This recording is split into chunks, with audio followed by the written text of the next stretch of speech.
to Sports Cues, where we answer your sports questions. My name's Mikey McCollar, I'm your host, and what do you say we get right to it? Our first question comes today from Alice Tresco of Houston, Texas. Alice writes, aren't we getting sick of flopping in the NBA? It's like, come on, Chris Paul, we know no one touched you. What do you think about increasing penalties for flopping so we can clean it out of the game of basketball once and for all? Great question, Alice, thanks, but I don't know that we should take such drastic measures just yet. I know, flopping is annoying, but it sounds to me, and stick with me here, it might just be your sport's pet peeve. And don't get me wrong, everybody's got that one thing that drives them crazy about the game they love. Think about hockey fans and how much they can't stand dudes who go to the game and just bang on the glass the whole time. Or NFL fans who can't stand when coaches are too conservative on fourth down. I've even got one myself, if I'm being honest with you. I can't stand basketball games that drag on for hours because of all these intentional fouls on terrible free throw shooters. You might have heard of this phenomenon referred to as the Hack-a-DeAndre, where DeAndre Jordan, who, as we all know, is a terrible free throw shooter for the Clippers, will be slapped and pushed around and have tons and tons of intentional fouls drawn on him because opposing teams know that if they can just stop him from getting to the basket, he's not going to hit his free throw. It's infuriating, but I do want to be clear. I don't blame the teams that are hacking DeAndre Jordan. I blame DeAndre Jordan. You'd think at this point in his career he'd be okay at free throws, right? And yet, here we are. So I guess my advice to you is the same advice I have to give myself all the time. Don't become that crank at the sports bar who's always complaining about the thing that drives him nuts. Nobody wants to be around that guy.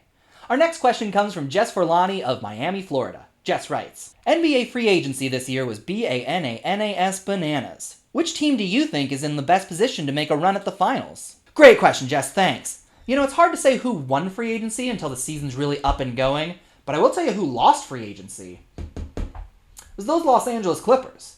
I mean, they re-signed DeAndre Jordan. You want players on your team who are committed to getting better. And the fact that he's still so terrible at shooting free throws shows he doesn't care.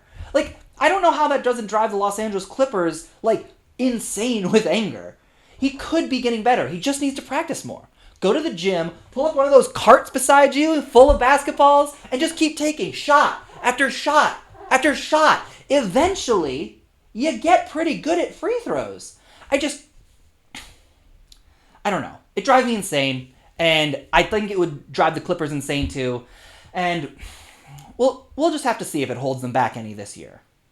Our next question comes from Shane Doring of Nashville, Tennessee. Shane writes, were you surprised the Lakers decided to draft DeAngelo Russell? I sure didn't see it coming. Great question, Shane, thanks. Free throws are a simple, repeatable action that are the exact same every single time you do them. It's in fact the only time in sports when there is no other player attempting to stop you from scoring points. In football, there's a cornerback batting the ball away. I get that. You can't practice that to perfection. In hockey, there is a world-class goalie between your puck and the net, stopping you from practicing to perfection. Got it. Totally understand. There's nobody stopping you in free throws. The other team is standing still and watching you. And it's not like the rim is moving up and down when you're shooting them in the game as opposed to in practice. It's the exact same rim. It's the exact same height. You can go anywhere and practice free throws.